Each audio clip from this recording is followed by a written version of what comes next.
عزیز بھائیوں، نبی پاک صلی اللہ تعالی علیہ وسلم دنیا میں تشریف لائے تو حضور کی تشریف آوری کے جو مقاصد کتاب و سنت میں بیان ہوئے ہیں،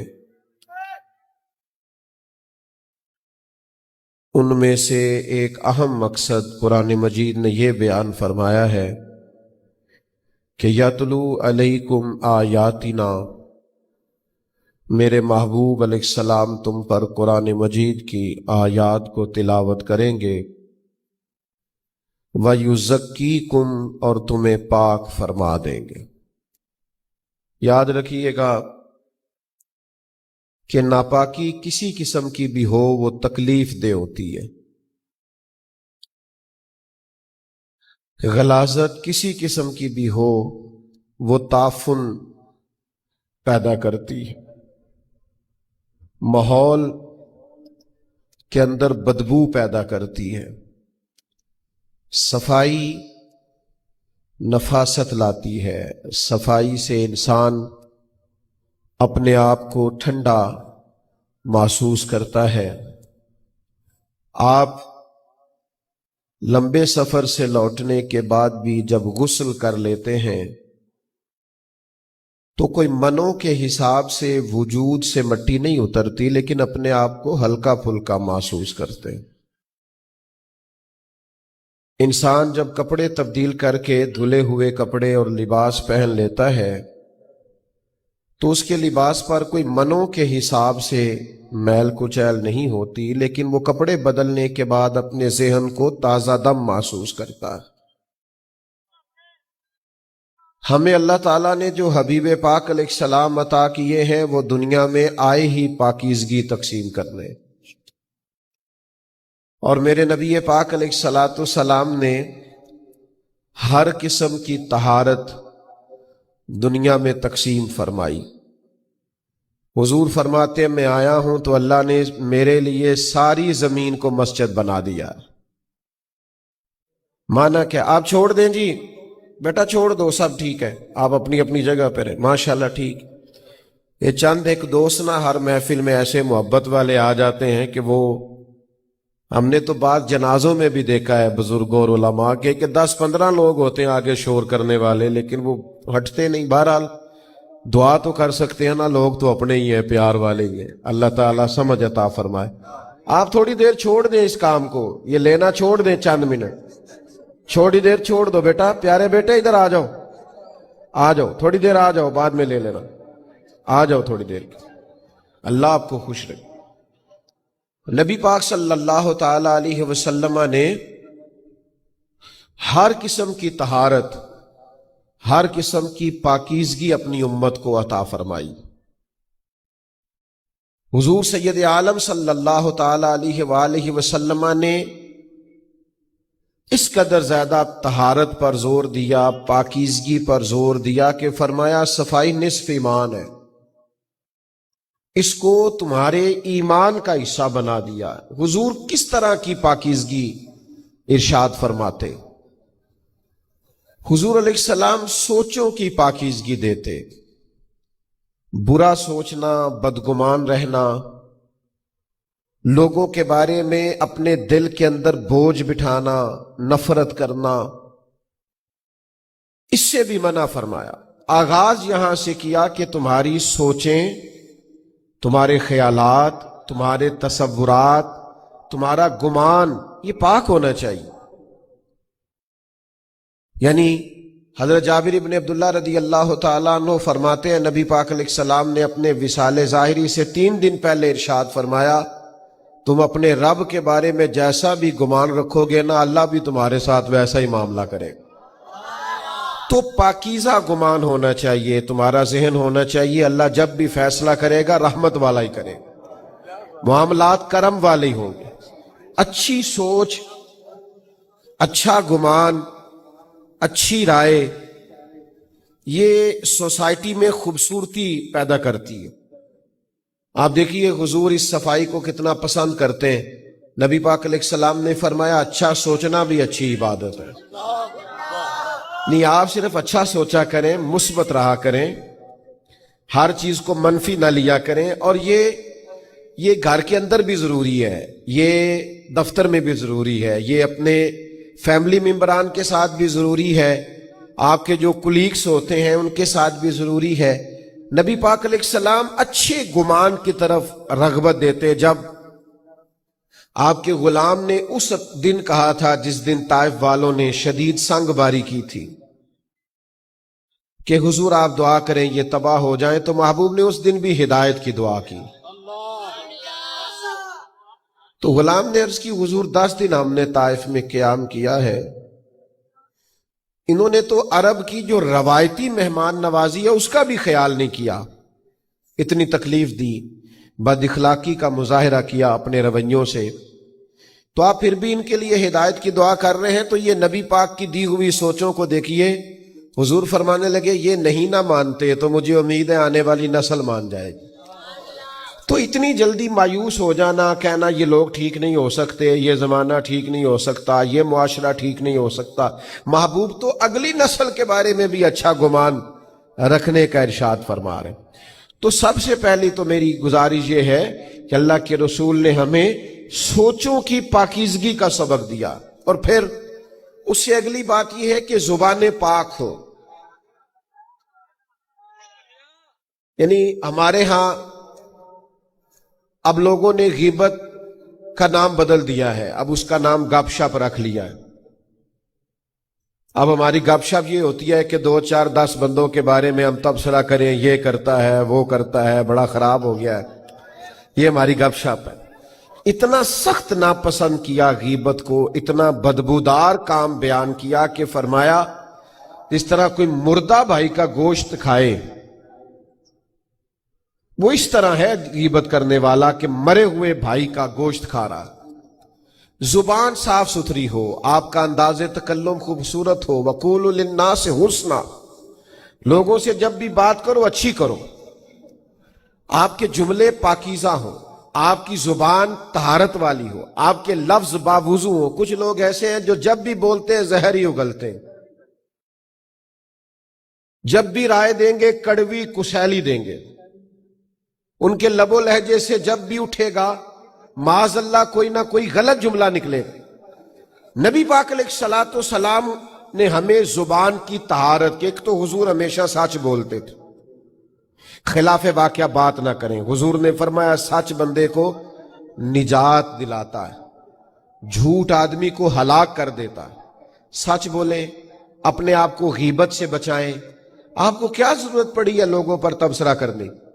اور پھر یہ کہ جن باتوں کے بارے میں بالکل پتہ نہیں ہے، گمان کر کے لوگ غلط باتیں کرتے ہیں، گمان کر کے، اور صرف تصور میں لا کے لوگوں کے بارے میں غلط رائے دیتے ہیں. آپ کبھی میرے محبوب کا انداز گفتگو دیکھیں. رسول پاک نے جب بھی بات کی ہے تعریف ہی کی ہے. حضور کو حاجت نہیں کسی کی تعریف کرنے کی، لیکن حضور جب تعریف کرتے تو اعزاز دیتے، شرف دیتے.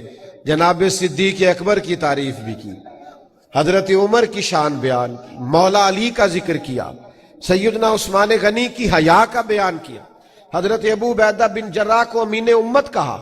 نبی پاک صلی اللہ تعالی علیہ وآلہ وسلم نے حضرت جابر ابن عبداللہ کی تعریف کی. حضور لوگوں کے بارے میں ہمیشہ خیر کا جملہ بولتے، مزدور کی تعریف کی، سچے تاجر کی تعریف کی. استاد کے محبوب پاک علیہ السلام نے عظمت اور فضائل بیان کیے. لوگوں کے لیے خیر کا جملہ، پاکیزہ بات کرنے کا محبوب ہمیشہ سبق دیتے. امتی کو چاہیے کہ اس بات کو سمجھے، اپنی زبان کے نشانے پہ نہ رکھے ہر وقت کسی نہ کسی کو. اور تیسری بات جو سب سے زیادہ اہم اور سب سے زیادہ ضروری ہے وہ یہ ہے کہ نبی پاک علیہ السلام نے دلوں کی پاکیزگی پر، روحوں کی طہارت پر زور دیا ہے. ہم نہ اپنا بات ظاہر خوب سجاتے ہیں، 2 گھنٹے لوگ آئینے کے سامنے کھڑے رہتے ہیں، اور اب چونکہ کیمرے چلنے ہوتے ہیں، اب تو جتنی دیر بیٹھنا ہوتا ہے کسی محفل میں بھی لوگوں نے سیٹ سٹ ہو کے بیٹھنا ہوتا ہے، تصویریں جو بنتی ہیں اور خیر سے سٹیٹس جو لگتے ہیں اور بھی کئی مصیبتیں ہم نے یہ ساری گلے ڈال لی ہوئی ہیں الا ماشاءاللہ. تو اب تو لوگ اپنے ظاہر کو سنوارنے کے لیے بڑی سخت محنت کرتے ہیں، لیکن یاد رکھ لینا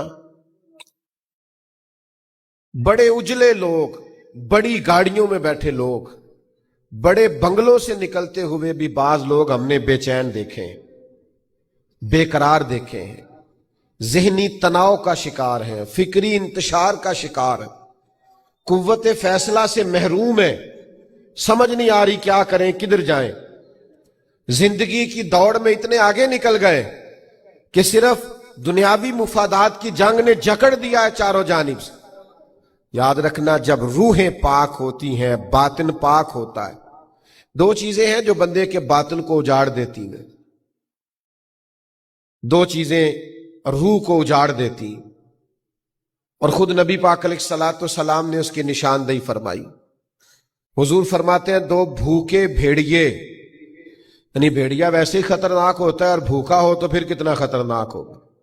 کریم فرماتے ہیں دو بھوکے بھیڑیے بکریوں کے ریوڑ میں چھوڑ دیے جائیں تو اتنا نقصان نہیں کرتے جتنی دولت اور شہرت کی محبت انسان کے باطن کا نقصان کرتی، اس کی روح کو پورے طور پہ اجاڑ دیتی، اس کا باطن پورے طور پہ بکھر جاتا ہے، لوگوں کو پتہ ہی نہیں ہوتا لیکن ٹوٹ چکے ہوتے۔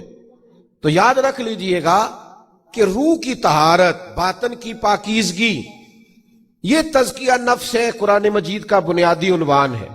نبی پاک صلی اللہ تعالی علیہ وسلم کے فرائض نبوت میں سے ایک اہم بات کہ حضور نے باطنی طہارت پر زور دیا، اور حضور فرمانے لگے کیوں زور دیا؟ ظاہر ہے ہم سب کا عقیدہ ہے کہ ساری کائنات سو جاتی ہے لیکن اللہ تعالیٰ کو نہ اونگ آتی ہے نہ نیند آتی ہے، تو رب دیکھتا ہے، ہر وقت دیکھتا ہے، اپنے کرم سے دیکھتا ہے، اپنی رحمت سے دیکھتا ہے۔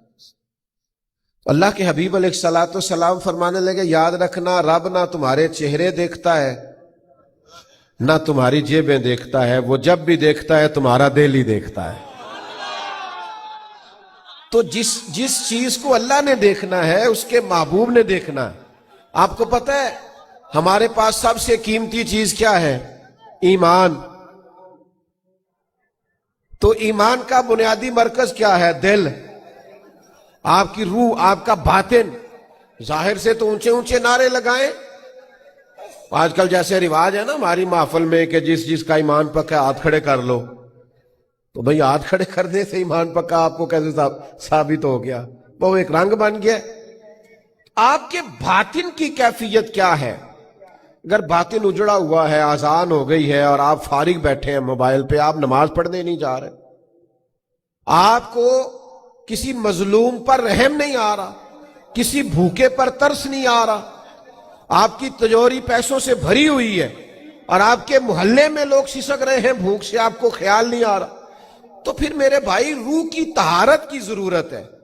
نبی پاک علیہ السلام نے جو کمال کیا ہے وہ یہ ہے کہ حضور نے انسان تعمیر کیے ہیں، انسانیت سازی کی ہے۔ نبی پاک حضور نے انسانوں کی تشکیل کی ہے۔ ہوتا ہے نا لوگ کہ میں نے بلڈنگیں بڑی بنائی تو میں نے کارخانے بڑے لگائے تو میں نے فلاں ترقیاتی کام بڑے کیے۔ میرے محبوب پاک نے حضرت صدیق اکبر جیسے لوگ تیار کیے، حضرت فاروق اعظم جیسے لوگ تیار کیے، جناب عثمان غنی جیسے رجال تیار کیے، مولا علی جیسے شیر تیار کیے۔ یہ رجال حضور نے تیار کر کے سوسائٹی کو دیے۔ معاشرے کے اندر جب اس طرح کے لوگ ہوں جن کا تقوی ضرب المثل ہو، جن کا اٹھنا بیٹھنا لوگوں کے لیے نصیحت کا باعث ہو، جن سے ملاقات کر کے کلیجے ٹھنڈے ہوتے ہو، عبادت کو دل کرتا ہو، روح تازہ ہوتی، تو یہ لوگ زمانے کے لیے پھر رہنما اور مقتدا بن جایا کرتے ہیں۔ ایک دن نا حضرت عمر بیٹھے ہوئے تھے تو آپ کے ارد گرد چند لوگ بھی بیٹھے تھے، تو کسی موضوع پر گفتگو ہو رہی تھی، تو لوگ اپنے اپنے جذبات کا اظہار کرنے لگے۔ ایک صاحب نے کہا کہ میرا دل کرتا ہے میرے پاس پہاڑوں کے برابر سونا ہو اور میں اللہ کے راستے میں خیرات کر دوں۔ یہ اچھے ارادے، اچھی نیتیں، ان نیتوں پر بھی اللہ بڑا اجر عطا کرتا ہے۔ تو ایک شخص نے عرض کیا کہ میرا دل کرتا ہے کہ میرے پاس بے پناہ دولت آئے اور میں شام ہونے سے قبل اللہ کے بندوں میں بانٹ دوں. لوگ اپنی اپنی رائے دے رہے تھے کہ مجھے اللہ اس طرح دے تو میں، اور آج بھی اس طرح کے اچھے جذبات والے لوگ معاشرے میں پائے جاتے ہیں. اللہ تعالیٰ اگر انہیں نوازتا ہے تو وہ اللہ کے بندوں پر خرچ کرتے ہیں. اب سب نے اپنی اپنی رائے دی تو حضرت عمر کی طرف لوگ دیکھ رہے تھے کہ جب اس موضوع پر بات ہو رہی ہے کہ مجھے اللہ یہ دے تو میں اللہ کے رستے میں خیرات کروں گا، اللہ مجھے یہ دے تو میں اس کے رستے میں خیرات کروں گا، تو جناب عمر بھی کچھ بیان کریں. تو حضرت عمر فرمانے لگے میرا دل کرتا ہے اللہ مجھے حضرت معاذ ابن جبل جیسے اور بندے عطا کرے، اللہ مجھے حضرت ابو عبیدہ بن جراح جیسے اور لوگ عطا کرے.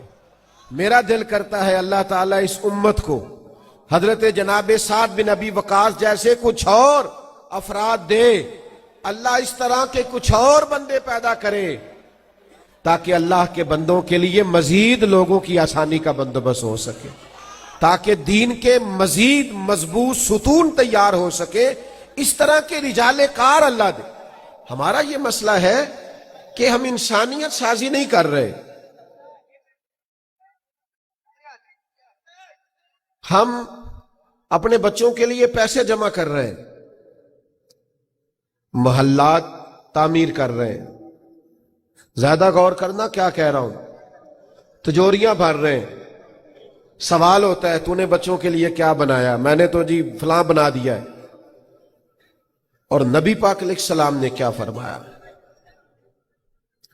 حضور نے فرمایا کسی باپ کا اپنی اولاد کے لیے سب سے بہترین تحفہ یہ ہے کہ اسے اچھا ادب سکھا دے، اس کے اخلاق کو تعمیر کر دے، اس کے رویے درست کر دے.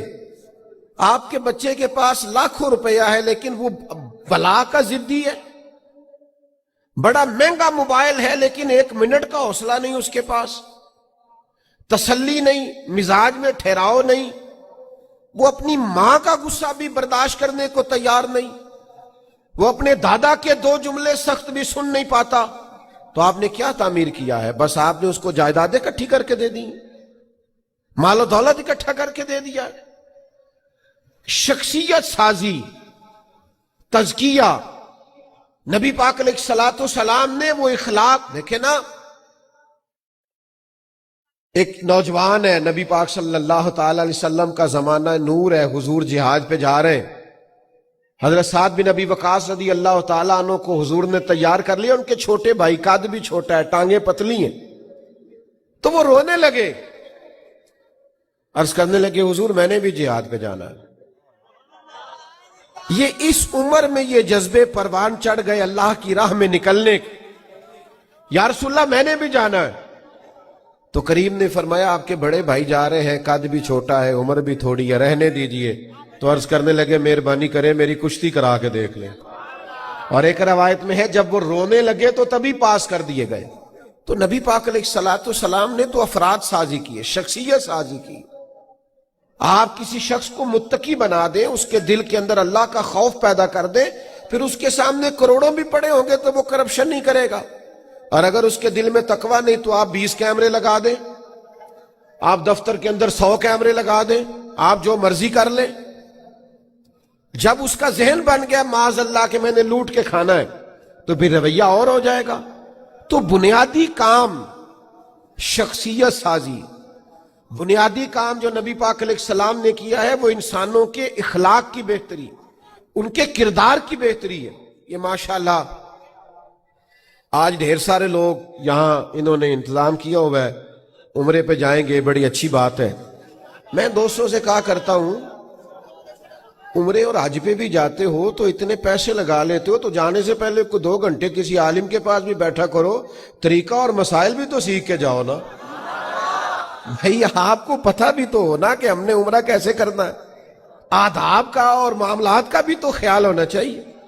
تعلیم و تعلم کا جو فقدان ہے، آج ہم سننے سنانے کے قائل ہیں، دیکھنے دکھانے کے قائل ہیں، پڑھنے پڑھانے کے نہیں. ہمارے پاس وقت بھی ہے لیکن آپ کو کوئی حضرت بلائیں کہ آئیں شام کو روز ترجمہ پڑھایا جائے گا تو ہم نہیں ٹائم نکالتے. ہم نے تو بیکار کی ویڈیوز دیکھنی ہوتی، وقت ضائع کرنا ہوتا. بے مقصد قسم کے تبصرے کرنے ہوتے ہیں جن کا کوئی فائدہ نہیں ہے ہمیں۔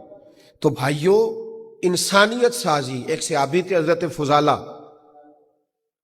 وہ کہتے ہیں کہ میری معاذ اللہ ثم معاذ اللہ کسی خاتون سے کلمہ پڑھنے سے پہلے کچھ دوستی تھی، تو میں تو اس ارادے سے گیا تھا کہ معاذ اللہ حضور کو شہید کروں گا۔ نبی پاک طواف کعبہ کر رہے تھے، میں نے اپنی بغل میں خنجر چھپا لیا اور سوچا جب حضور میرے قریب سے گزریں گے، یہ ہجرت سے قبل کی بات ہے، تو میں معاذ اللہ یہ خنجر لگاؤں گا اور حضور کو شہید کر دوں۔ فرماتے کریم میرے قریب سے گزرے تو فرمانے لگے تو فضالہ ہے؟ خیال آیا مسلمان نیک و بد پہچان جاتے ہیں اور محمد آدمی کے دل کی باتیں جان جاتے ہیں، تو فضالہ ہے؟ تو کہا یا رسول اللہ صلی اللہ علیہ وسلم میں فضالہ ہی ہوں۔ آپ توجہ فرمائیے جی۔ تو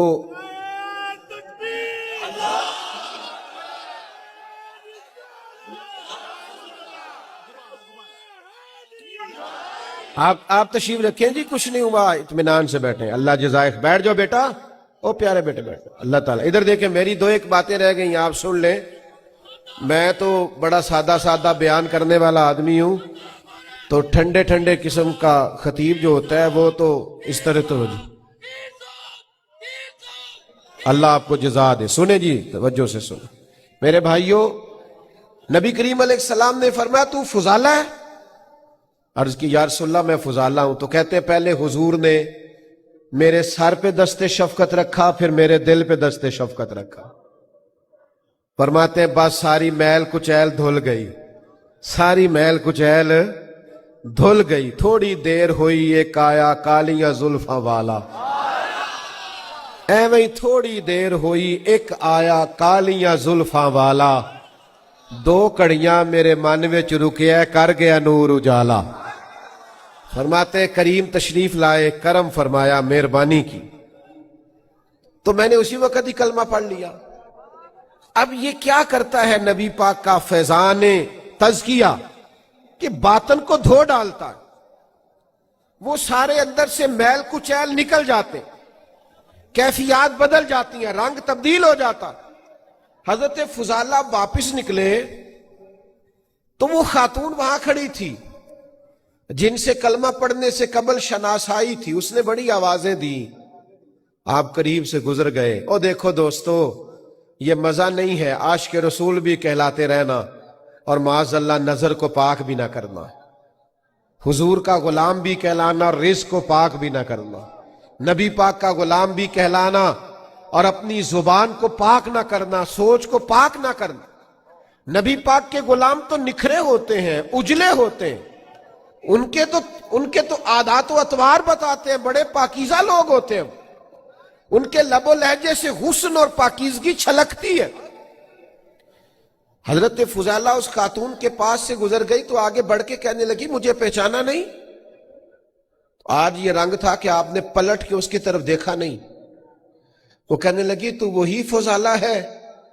تو آپ زبان حال سے کہنے لگے میں وہ فضالہ نہیں ہوں، اب میں محمد عربی کا غلام بن گیا ہوں، اب میرا انداز بدل گیا ہے، اب مجھے تزکیہ نصیب ہو گیا ہے، اب شخصیت میں کسی نے رنگ بھر دیے، اب میں تیری بات نہیں سن سکتا، اس لیے کہ وہ کچا رنگ للاری والا جیڑا چڑھ دا تے لیندا رہندا ہے، اے عشق تیرے دا رنگ محمد چڑھ جائے پھر نہیں لیندا۔ اب رنگ بدل گیا ہے، انداز بدل گئے ہیں، طور طریقے بدل گئے ہیں، اب کیفیات اور ہو گئی، اب یہ والا انداز نہیں ہوگا۔ لوگ مکمل بدل جاتے تھے دین میں آنے کے بعد۔ مجھ سے ناراض نہ ہونا، مجھے معاف کرنا، اللہ کرے کہ میرا تجزیہ درست نہ ہو، آج بھی لوگ دین میں آتے ہیں، لیکن میری طرح کے ڈھیر سارے ایسے ہیں جو لباس تو بدلتے ہیں، کپڑے تو دین کے پہنتے ہیں، لیکن اپنا باطن نہیں بدلتے، اپنے اندر کا انسان تبدیل نہیں کرتے۔ او میرے بھائیوں، یاد رکھو جب تک من ہی نہ بدلے۔ مجھے زندگی میں ایسے مجبور لوگ بھی ملے ہیں جو کہتے ہیں پیر صاحب کوئی دعا کر دو، سارا کچھ ہے، میرا نماز پڑھنے کو دل نہیں کرتا. آپ یقین کرو ترس آتا ہے. اس کو یہ بھی ایک سزا ہے کہ رب سب کچھ دے اور سجدے کی توفیق نہ دے. یہ معمولی سزا ہے؟ سب کچھ لے لے جا تجھے دیا اور میرے گھر نہ آنا. اللہ کے بندو اپنے تزکیہ پر توجہ دیں، اپنی شخصیت کے نکھار پر. اگر اخلاق میں، کردار میں، لب و لہجے میں، اٹھنے بیٹھنے میں کوئی تبدیلی نہیں آئی تو رنگ برنگی ٹوپیاں پہننا اور رنگ برنگے کمکمے لگا لینا اور رنگ برنگی ادائیں اپنا لینا اور کو بخو محفلیں اور جلسے کر لینا، اس سے انداز نہیں بدلیں گے جب تک ہم وہ انداز اور اطوار تبدیل نہیں کرتے. حضرت باعزید بستامی رحمت اللہ علیہ سے کسی نے کہا آپ تقریریں کیوں نہیں کرتے؟ تو آپ فرمانے لگے جس نے ہماری خاموشی سے کچھ نہیں سیکھا اس نے ہماری تقریر سے کیا سیکھنا ہے. مجھے میرے بھائی کہہ رہے تھے آج لمبی تقریر کرنا، تو میری زندگی میں عادت ہی نہیں ہے بہت لمبا جانے کی. امام جعفر صادق رضی اللہ تعالیٰ عنہ سے کسی نے کہا تھا حضور میں دین کی تبلیغ کرنا چاہتا ہوں، کوئی طریقہ بتائیے. تو امام جعفر صادق فرمانے لگے دین پہ عمل کرنا شروع کر دے، دین کی تبلیغ ہونے لگ جائے گی. آپ بچوں کو سچ کا لیکچر نہ دیں کہ بیٹا سچ بولا کرو، لیکچر نہ دیں، آپ گھر میں سچ بولا کریں. بچوں کی اماں ان کے سامنے کہہ رہی ہوتی ہے کہ تو سچ نہیں بولتا، بتاتا کہیں ہے کہ تو سچ گئی ہے. تو جب آپ کا سچ آپ کے گھر میں موجود نہیں ہے تو آپ کا بیٹا آپ کے ساتھ سچ کیسے بولے گا؟ آپ بچوں کو نماز کا لیکچر دیتے ہیں، نماز کا لیکچر نہ دیں، گھر میں نماز پڑھا کریں، بچے نماز پڑھیں گے. آپ ان کو لیکچر نہ دیں، آپ ان کو بدل کے دکھائیں، انداز بدل دیں، چیزیں ٹھیک ہو جائیں گی.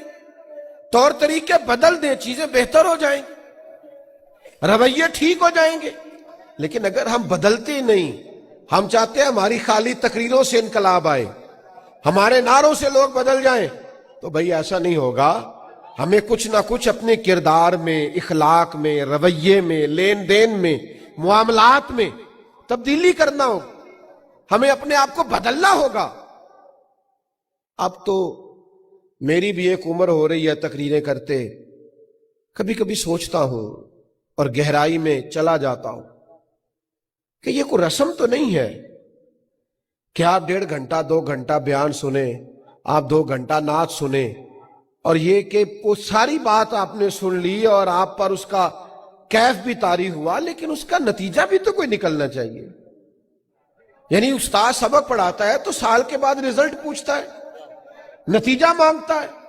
ہمیں اب کچھ نتائج کی طرف بڑھنا چاہیے، ہمیں اب کچھ آگے کی طرف دیکھنا چاہیے.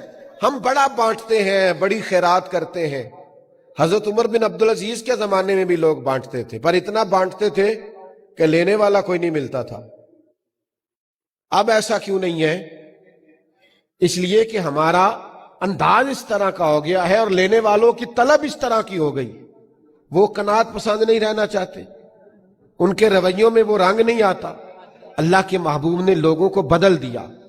حضرت حکیم بن حزام کہتے ہیں حضور نے میرے ہاتھ پہ ہاتھ رکھ کے، اور کچھ اور صحابہ بھی تھے، وعدہ لیا تھا ہم سے کہ کسی دنیا دار کے آگے ہاتھ نہیں پھیلانا. عمر بھر نہیں پھیلایا، وہ بدل گئے. یہاں کتنے لوگ ہیں جنہوں نے یہ رویہ اپنا لیا، اس سے قرضہ لیا تو استعمال کر لیا، اور جب اس نے مانگا تو اس سے لے کے اس کو دے دیا، اور پھر جب وہ تنگ کرنے لگا تو اس سے لے کے اس کو دے دیا.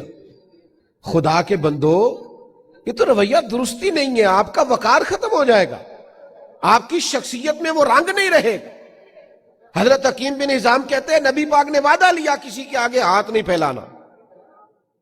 گھوڑے پہ بیٹھے تھے، اونٹ پہ بیٹھے تھے، درہ ہاتھ سے گر گیا، قریب غلام کھڑا تھا، اس سے نہیں کہا مجھے پکڑا دے، خود نیچے اترے. تو خادم نے کہا مجھ سے کہہ دیتے. فرمایا کیسے کہتا، حضور سے وعدہ کیا کہ جسے سوال نہیں کرنا، کیسے کہیں؟